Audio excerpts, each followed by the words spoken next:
Introduction دیا, preamble دیا. سب سے پہلے اس موقع پہ میں خراج تحسین پیش کرنا چاہوں گا ان شہداء کو جنہوں نے اپنی جانوں کی قربانی دی ہمارے بہتر فیوچر کے لیے. جیسے کہا جاتا ہے کہ شہید کی جو موت ہے وہ قوم کی حیات ہے. اور دوسرے نمبر پہ میں پاکستان کی مسلح افواج کو مؤدبانہ سلام پیش کرنا چاہوں گا جنہوں نے اس ملک کا نہ صرف دفاع کیا بلکہ دفاع کو ناقابل تسخیر کیا. ابھی جب ہم 1965 وار کی بات کر رہے ہیں تو میں تھوڑا سا آپ کو پیچھے لے جانا چاہوں گا.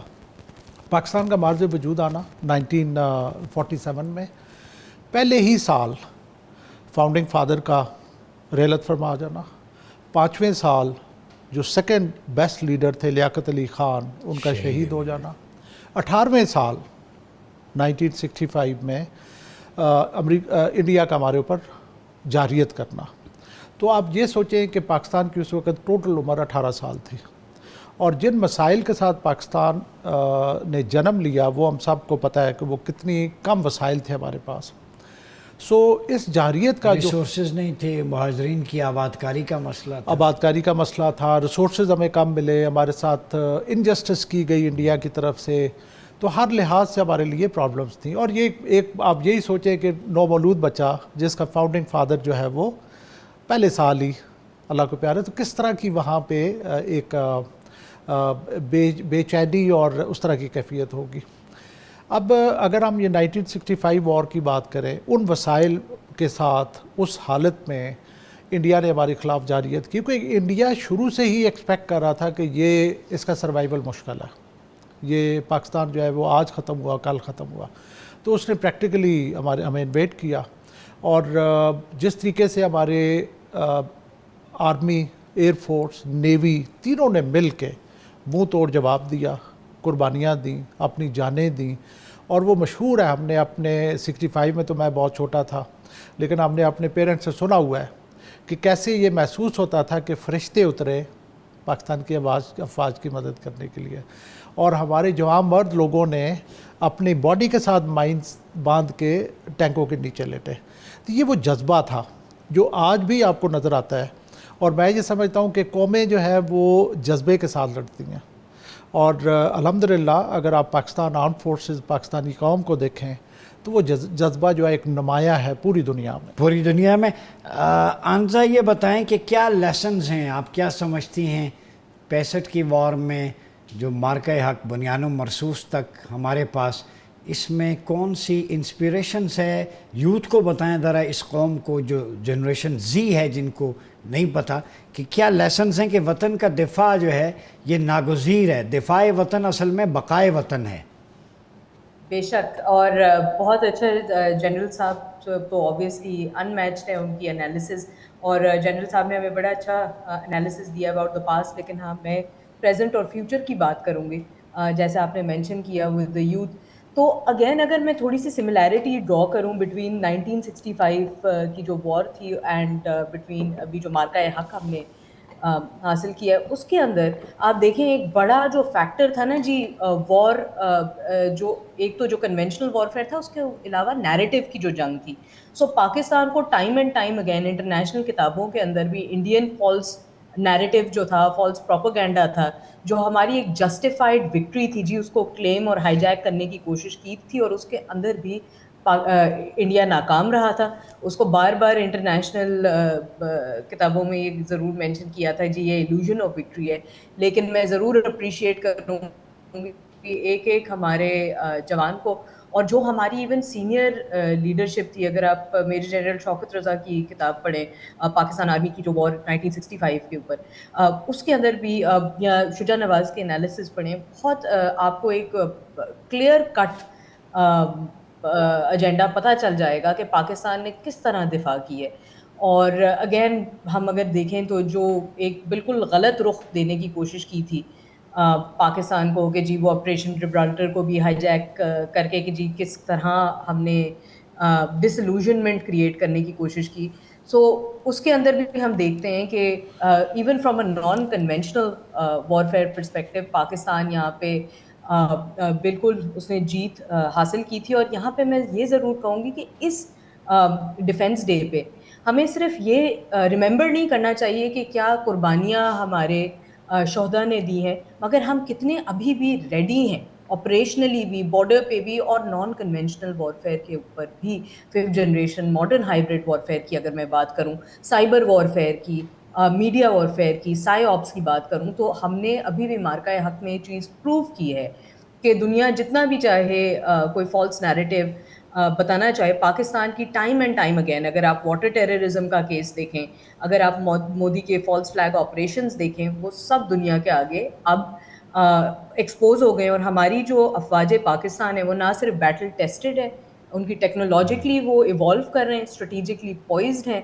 اور کنونشنل تھریٹس اور گرے زون وارفیئر کو پوسٹ پہلگام وہ ٹیکل کرنا جانتے ہیں. اور اگین میں یہاں پہ اپریشیٹ کرنا چاہوں گی کہ دیکھیں this 6 September we are celebrating very close to جو 4 سپٹمبر ہم نے دیکھا ہے کہ جو پاکستان اور چائنا کی جو ابھی پریزنس ہے ان دی انویسٹمنٹ کانفرنس جو چائنا میں ہو رہی ہے، اس کے اندر جو نئی اسٹریٹجک ڈپلومیٹک ٹائز نظر آ رہے ہیں، ہماری جو فل اسپیکٹرم ایک ڈیٹرنس ہم نے کریٹ کی ہے اس ریجن کے اندر، جہاں ہم انڈیا کی جو ہیجمونک ایمبیشنز تھے اس کو ہم نے کس طرح ٹیکل کیا ہے، وہ بھی ہمیں اپریشیٹ کرنا چاہیے. اور پھر field marshal general Asim Munir کا جو وزٹ تھا ان دا یو ایس، اس کو بھی ہم یہاں پہ ریٹریٹ کریں. جی اعجاز ملک صاحب ایئر وائس موٹائڈ آپ نے جوائن کیا. اعجاز صاحب یہ بتائیں، ہم 65 کی بات کر رہے ہیں، 7 ستمبر یوم فدائیہ کے ساتھ خاص ہے، تو کیا لیسن ملتے ہیں اس وقت کی فدائیہ کا رول اور مارکہ حق بنیان و مرصوص میں رول؟ فدائیہ وہی ہے، صرف چہرے بدلیں، لیکن سکل، ڈٹرمنیشن، ٹیکنالوجیکل ایڈوانسمنٹ کے ساتھ ساتھ ہر چیز میں بہتری آئی ہے. کیا کہتے ہیں آپ؟ آپ نے بالکل صحیح کہا، بس اس میں ایک چیز ایڈ کروں گا کہ فضائیہ بھی وہی ہے، اکوپمنٹ بدلا ہے، لوگ بدلے ہیں، لیکن فضائیہ وہی ہے. اور ایک اور چیز جو ہے وہ یہ ہے کہ دشمن بھی وہی ہے. تو ہمیں ہمارے دشمن نے جو ہے نا پہلے دن سے پاکستان کا چونکہ وجود تسلیم نہیں کیا تھا، تو انہوں نے ہمارے لیے نہ صرف یہ کہ ہماری جغرافیائی جو سرحدیں ہیں اس کے لیے، بلکہ ہماری ایئر سپیس کے لیے بھی ہمیشہ سے انہوں نے چیلنجز جو ہے وہ برقرار رکھے. اور میں اس چیز کا کریڈٹ ان کو ہی دیتا ہوں، اپنے دشمنوں کو، کہ انہوں نے ہمیں مجبور کیا کہ ہم ایک چھوٹی اکانومی ہوتے ہوئے ایک ایسی ایئر فورس جس کو پارٹیشن کے وقت ان کے سارے اثاثے بھی نہیں ملے، اور وہ بالکل ہم لوگوں نے بے سر و سامانی کے عالم میں اپنے سفر کا آغاز کیا. لیکن hats off to our initial leadership, اور پھر بعد میں ہر دور میں آنے والے ہمارے جو ٹاپ پیئر تھا، انہوں نے ایک ہی چیز جو ہے اپنے سامنے رکھی کہ قائد اعظم حضرت قائد اعظم رحمۃ اللہ علیہ، انہوں نے جس طرح اپنے پاک فضائیہ کالج، جس کو انہوں نے بعد میں اکیڈمی کا درجہ مل گیا ہے، رسالپور کے وزٹ میں انہوں نے ایک بات کہی کہ پاکستان کی فضائیہ کو ایک بہترین فضائیہ بننا ہے. اور ان کی ایک لمبی کوٹیشن ہے جس کا آخری جو فکرہ ہے وہ یہ ہے کہ it should be an efficient air force second to none. تو یہ وہ ویژن ہے قائد کی جس کو ہمارے لوگوں نے اڈاپٹ کیا، اور اللہ کا شکر ہے کہ 65 ہو، 71 ہو، اس کے بعد کے اسٹینڈ آفس ہوں، یا پھر یہ پوسٹ پلوامہ ہو ہے آپریشن بنیان مرصوص، ہر آپریشن میں، ہر آزمائش کی گھڑی میں پاک فضائیہ جو ہے وہ قوم کے اعتماد پہ پورا اتری. جی گفتگو کا سلسلہ جاری ہے، اور یہ بات بالکل ہے کہ فضائیہ وہی ہے، دشمن وہی ہے، لیکن ٹیکنیکس بدلی ہیں، لیٹسٹ ایڈوانسمنٹ ٹیکنالوجی کی، جس طرح اس کو ڈھالا ہے ہماری افواج نے، ہمارے جوانوں نے، وہ بڑا قابل رشک بھی ہے، قابل ستائش بھی ہے. بریک کے بعد واپس آئیں گے تو اس موضوع پر مزید گفتگو کریں گے. ویلکم بیک ناظرین، پروگرام میں ایک دفعہ پھر آپ کا خیر مقدم ہے. کہتے ہیں کہ جب تک نہ جلیں دیپ شہیدوں کے لہو سے، کہتے ہیں کہ جنت میں چراغاں نہیں ہوتا. ہمارے شہداء کی ایک طویل فہرست ہے بحمدہ تعالی، وہ مختلف ناموں سے عنوانوں سے نشان حیدر سب سے بڑا ٹائٹل ہے. جنرل سمریز سالک صاحب یہ بتائیں جو شہداء ہیں چاہے 65 کے ہوں اب تک کے ہوں دہشت گردی کے خلاف فتنہ خوارج فتنہ ہندوستان کے خلاف لڑتے ہیں, اکثر میں نے ایک چیز نوٹ کی ہے کسی بھی شہید کا فنرل آتا ہے کسی بھی رینک کا ہو تو ایک تو یہ ہے کہ بحمدی تعالیٰ ہماری قوم کے اس علاقے کے لوگ ہاتھوں میں پھول لیے بڑا جذبہ ہوتا ہے, ایسے لگتا ہے وہ زندہ ہوتا ہے کہ زندہ کا استقبال ہو رہا ہے. اور ان کے والدین کو میں نے اکثر کے پیشنٹ کو دیکھا 100% بلکہ کہ وہ جی اللہ کی امانت تھی وطن پہ قربان ہو گیا 100 بیٹے بھی اور تو یہ جذبہ سن کے 100 ہندوستان آ جائے پھر بھی شکست نہیں دے سکتے. دیکھیں ڈاکٹر صاحب سب سے پہلے میں یہ کہنا چاہوں گا کہ بار بار یہ چیز ہمارے سامنے نمایاں ہو رہی ہے کہ پاکستان ریئلی مملکت خدا داد ہے, اللہ تعالیٰ کی دی ہوئی مملکت ہے. پاکستان کا بننا رمضان کے مہینے میں 27ویں رمضان کو جمعے کے دن قائد اعظم کی آخری ایام میں آخری سال میں زندگی کے آخری سال میں ایک معجزے سے کام نہیں تھا. اس کے بعد جتنے بھی چیلنجز آئے ہیں پاکستان میں تو پاکستان نے یہ پروو کیا ہے کہ تھوڑے وسائل کے ساتھ بڑے نتائج. ابھی جو آپ نے شہداء کی بات کی ہے پاکستان کی لیڈرشپ کیونکہ جنگیں ظاہر ہے آپ نے وہ جو لیڈر کا ایک بہت نمایاں کردار ہوتا ہے تو ایک فگر میں آپ سے شیئر کرنا چاہوں گا کہ لیڈر ورسز لیڈ کہ جن کو لیڈ کیا جا رہا ہے جو جوان ہیں ان کے ساتھ کیا ریشو ہے ان لیڈرز کی جو کہ اپنی جان کا نذرانہ پیش کر رہے ہیں. امریکہ کی یہ فگر ہے 1:141 اور سم تھنگ لائک دیٹ 141 کے لگ بھگ جوان شہید اگر زندگی دیتے ہیں جان دیتے ہیں تو ایک لیڈر ساتھ دے رہا ہے.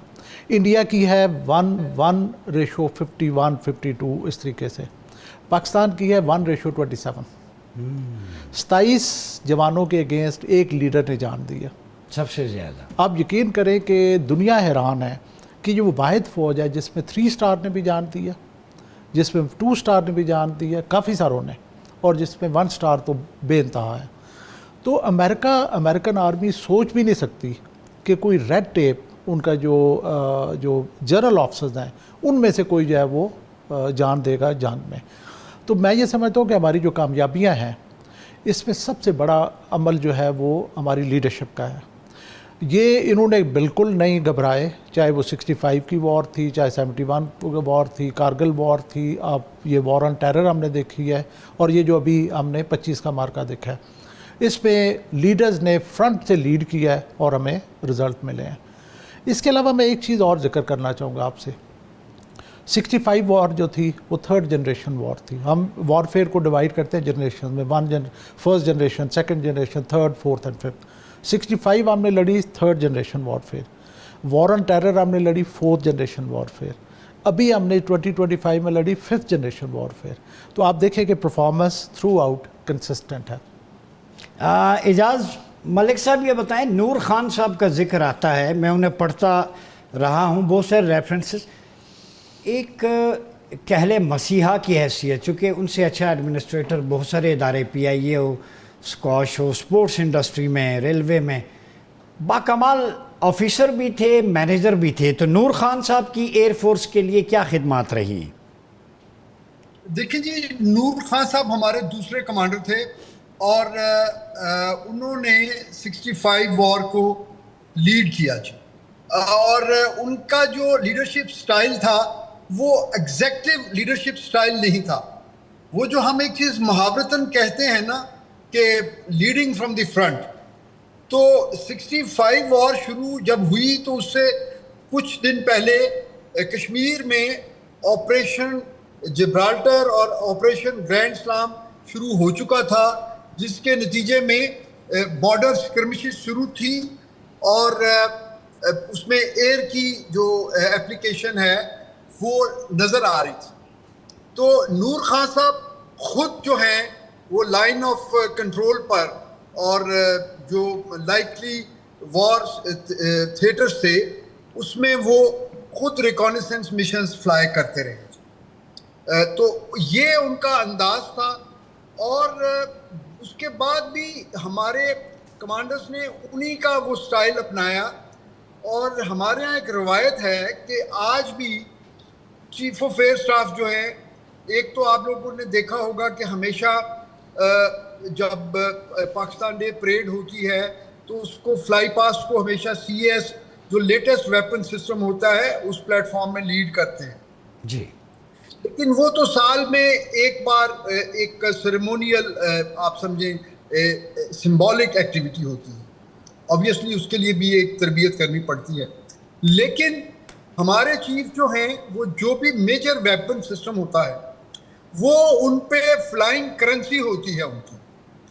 اور وہ جب بھی کسی ایئر بیس پہ وہ جاتے ہیں تو وہ کسی بھی اسکواڈن کے کرو روم میں وہ چلے جاتے ہیں رینڈملی. اس کا پہلے سے کوئی پلان جو ہے وہ نہیں ہوتا, کسی کو پتہ نہیں ہوتا. اور وہ کسی بھی اسکواڈن میں جو نارمل اسکواڈن پائلٹس ہوتے ہیں ان کے ساتھ وہ جا کے وہ اپنا فلائنگ کور آل چینج کرتے ہیں اور جا کے وہ جو ہے ان کے ساتھ ایک نارمل مشن میں ایز نمبر 2 یا ایز اے لیڈر وہ جس طرح کی بھی فارمیشن شیڈیول ہوئی ہو وہ خود فلائی کرتے ہیں. تو اس کے دو نتائج ہوتے ہیں جی بڑے پرٹیننٹ. ایک تو یہ ہے کہ ان ینگ آفیسرس کو یہ موٹیویشن ملتی ہے کہ ہمارا جو کمانڈر ہے وہ خود بھی ہینڈز آن ہے ان تمام پلیٹ فارمز پہ جن کو ہماری فضائیہ آپریٹ کر رہے ہیں. دوسرا یہ کہ جب وہ بچے جو ہیں وہ سینئر موسٹ کمانڈر جو ہے ان کی چین آف کمانڈ میں جب وہ ان کے ساتھ وہ انفارملی انٹریکٹ کرتے ہیں مشن بریف کے لیے, مشن ڈی بریف کے لیے, تو وہاں سے جو ہے نا فیلڈ کی پلس ملتی ہے. ٹھیک ہے, آپ کا پوائنٹ آ گیا. بہت شکریہ ایئر وائل اعجاز ملک صاحب. آنزا یہ بتائیے کہ ابھی ہم جس نہج پہ ہیں کتنا امپورٹنٹ ہے ٹیکنالوجی کا, AI بھی ہے, لیٹسٹ انسٹرومنٹس ہیں, ہماری فورسز ویل ایکوپڈ ہیں الحمدللہ, تو اس کا کتنا ٹیکنالوجی کا رول ہے اب جدید جنگوں میں؟ جی میں بالکل یہ کہوں گی کہ بہت زیادہ رول ہے. اگر آپ دیکھیں کہ جو specially field marshal general Asim بھی تھا ان دا یو ایس اگین کامنس پہ جو وزٹ تھا, اگین وہ جو strategic military exchange of ideas بھی ہیں وہ بھی دیگر کوآپریشن جو جاری ہے چائنا کے ساتھ بھی, جیسے اگر ہم دیکھیں اسپیس سرویلنس اور سیٹلائٹ کے ٹیکنالوجی ہے, اس کے اندر ہائپرسونک گلائڈ وہیکلز ہیں, الیکٹرانک وارفیئر پوڈز ہیں, یہ بھی کہ فیوچر میں ہم کیسے انٹر آپریبلٹی کریٹ کر سکتے ہیں. اس کے علاوہ یہ کہ جو ہماری اگین سائبر ڈیفنس کی آپریشنز ہے اس کے اندر بھی AI کا ایک بہت بڑا رول ہے. اگر میں آپ کو بات یاد دلاؤں کہ پوسٹ پہلگام انڈیا کی طرف سے کوئی 2000 سوشل میڈیا اکاؤنٹس اس طرح کے ہائی لائٹ کیے گئے تھے جس کے اوپر ایک فالس فلیگ نیریٹو کریٹ کیا گیا تھا جو جنرل ابیلٹی جو ہماری AI کے اندر ہے اس سے ڈیٹیکٹ نہیں ہو سکتے تھے کیونکہ انہوں نے بڑے اسکیٹرڈ انفارمیشن اور اسکیٹرڈ ہیش ٹیگز استعمال کیے تھے. تو اب ہمارے پاس بھی جو کیپیبلٹیز ہیں, مجھے فخر ہے اس بات پہ کہ ہماری بھی جو سائبر وارفیئر کی کیپیبلٹیز ہیں, ہم نے اوور نائٹ کوئی ایسا ادارہ نہیں ہے ان کی گورنمنٹ کا جو ہم نے جس کو ہیک نہ کیا اور اگین اپنی ایک کاؤنٹر انٹیلیجنس بھی نہ دکھائی ہو.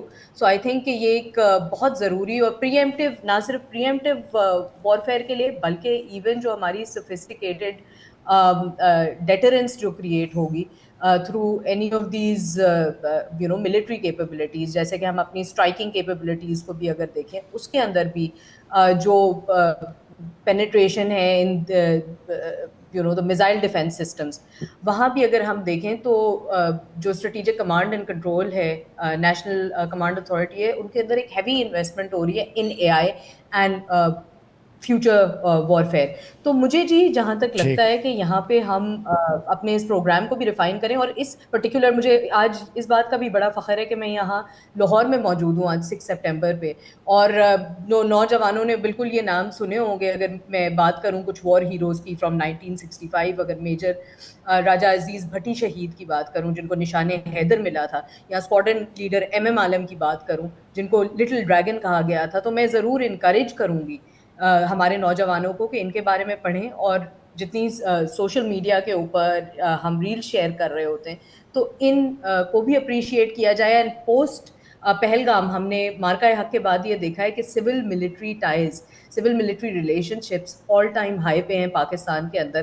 اب اگر آپ کہیں کہ جس طرح 1965 کے اندر ہمارے فوجی بھائیوں نے بم اپنے اوپر باندھے تھے اور وہ لیٹ گئے تھے دشمنوں کے آگے, تو اسی طرح اگر میں دیکھوں کہ پوسٹ پہلگام 60 سال کی بوڑھی عورت سے لے کے بھی ایک 16 سال کا بچہ وہ اپنی اینڈ سے وہ حاضر تھا اپنی قوم کے لیے, اپنے ملک کے لیے اور اپنی افواج پاکستان کے ساتھ. جی ناظرین, گفتگو کا سلسلہ جاری ہے. یہاں ایک چھوٹے سے بریک کا, ملتے ہیں بریک کے بعد. ہمیں جوائن کیا ایڈمرل فیصل شاہ صاحب نے. شاہ صاحب یہ بتائیں, نیوی کا کتنا رول رہا ہے 1965 کی جنگ میں, اور آج پاک نیوی کہاں کھڑی ہے؟ 1965 میں پاکستان نیوی نے پورے انڈین فلیٹ کو, جو ان کی نیوی تھی جو ہم سے کئی گنا بڑی تھی, جس میں ایئر کرافٹ کیریئر بھی اس وقت شامل تھا, اس کو 17 دن, پورے 17 دن ممبئی ہاربر میں محصور کر دیا. یعنی آپ امیجن کریں کہ آپ کے پاس ایک کیپیبلٹی ہے, آپ کے پاس ایک فورس ہے, ایک پنچ ہے, جس کو آپ یوز ہی نہیں کر پائے, اس کو ہاربر سے ہی نہیں نکال پائے. کیا تھا کہ پاکستان کے پاس ایک سب مرین تھی جو اس ہاربر کے باہر کھڑی ہوئی تھی, جس کے ڈر سے انڈینز باہر ہی نہیں نکلے. اور پھر پاکستان نیوی نے 7 جہاز گئے اور اپنا جتنا ایمونیشن تھا وہ انہوں نے دوارکا پہ پھینکا, اور وہاں پہ ایک بڑا امپورٹنٹ ریڈار اسٹیشن تھا جس کو تباہ کیا, کیونکہ وہ انڈین بامبرز کو گائیڈ کرتا تھا پاکستان پہ بامبنگ پہ.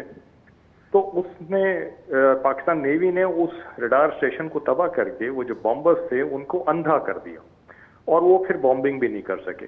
یہی ریپیٹ پرفارمنس رہی پاکستان نیوی کی 2025 میں, مئی 2025 میں, کہ انڈیا کے پاس پھر پاکستان سے کئی گنا بڑی نیوی تھی, ایئر کرافٹ کیریئر بھی تھا, نیوکلیر سب مرینز بھی تھیں, جہاز بھی تھے, اور وہ ان سب چیزوں کو لے کے پاکستان سے 400 سے 500 نوٹیکل مائل, جو کہ 700 سے 900 کلومیٹر بنتا ہے, وہاں پھرتے رہے, اور 1 انچ آگے بڑھنے کی ان کی ہمت نہیں ہوئی.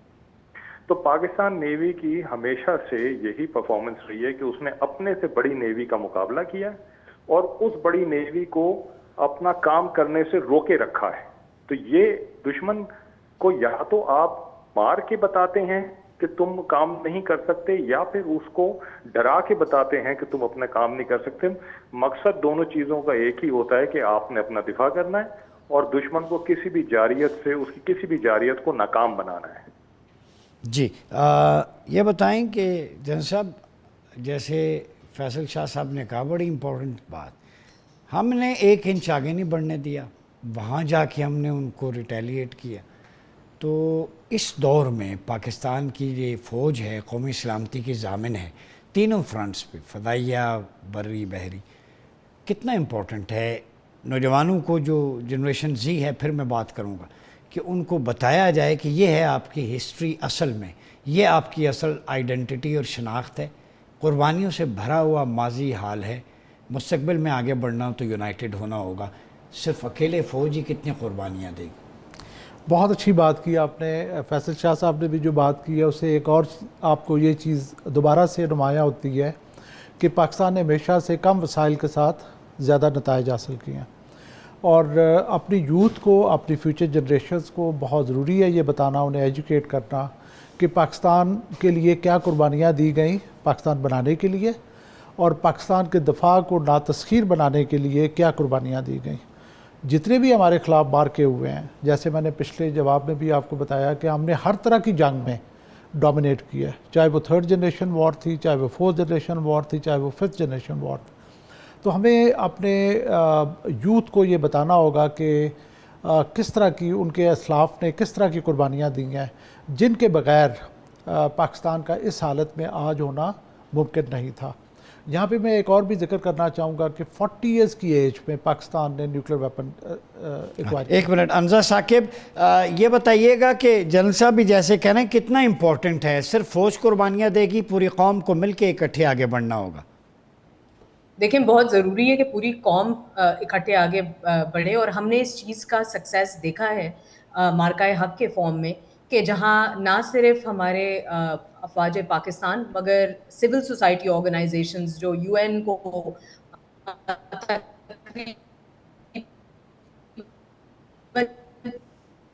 430 آرگنائزیشن ہیں جتنی ہماری میڈیا کے اندر ریپرزنٹیشن تھی، بچہ جو سوشل میڈیا وارفیئر انہوں نے کتنی اچھی طرح پاکستان کا دفاع کیا ہے. تو آئی تھنک کہ یہاں ہماری سیاستدانوں کو بھی سوچنا چاہیے کہ بات اب سیاست کی نہیں ہونی چاہیے جس طرح مودی یا نیتن یاہو کرتے ہیں، بات ہونی چاہیے ریاست کی. تو اپنے جتنے بھی سیاسی مفاد ہیں ان کو سائڈ پہ رکھ کے آئی تھنک اگر ہم صرف ریاست کی طرف دیکھیں گے، ہم یہ دیکھیں گے کہ ہم نے انٹرنیشنلی بھی کس طرح سے پاکستان کو اکنامک ایک پاور بنانا ہے، ایک ریجن کے اندر جس طرح نیوکلیئر ڈیٹرنس پاکستان نے کریٹ کی ہے، نہ صرف اپنے ذات کے لیے بٹ جتنے بھی اسلامی ممالک ہیں بلکہ پورے ریجن اور انٹرنیشنل پیس اینڈ اسٹیبلٹی کے لیے پاکستان کے جتنے ایفرٹس ہیں اس کو ریکگنائز کرنے کے لیے پوری دنیا کے آگے آئی تھنک، اور خاص کر یہ جو نیریٹو کی جنگ ہے نا جی، اس کو ایک ڈیلی جنگ ہے جو ہم نے بچے نے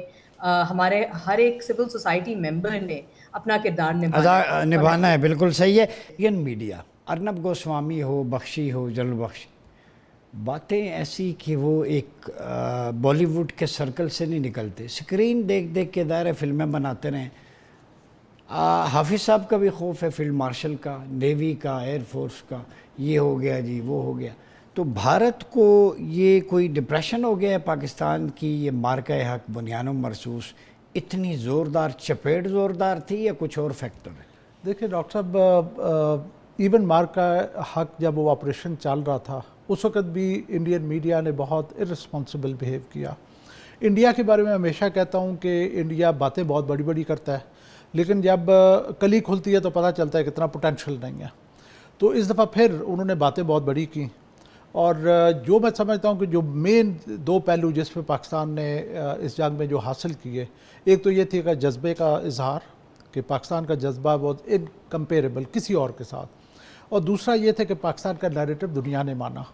ویرز جو انڈیا کی جو ایکچوئل خصلت ہے جس میں جھوٹ بولنا، فالس فلیگ آپریشن کرنا، فریم کرنا، وہ جو ہے وہ دنیا کے ساتھ سامنے کھل کے سامنے آئی. جن صاحب یہ بتائیے کہ ہر کسی کی کنٹریبیوشنز ہیں.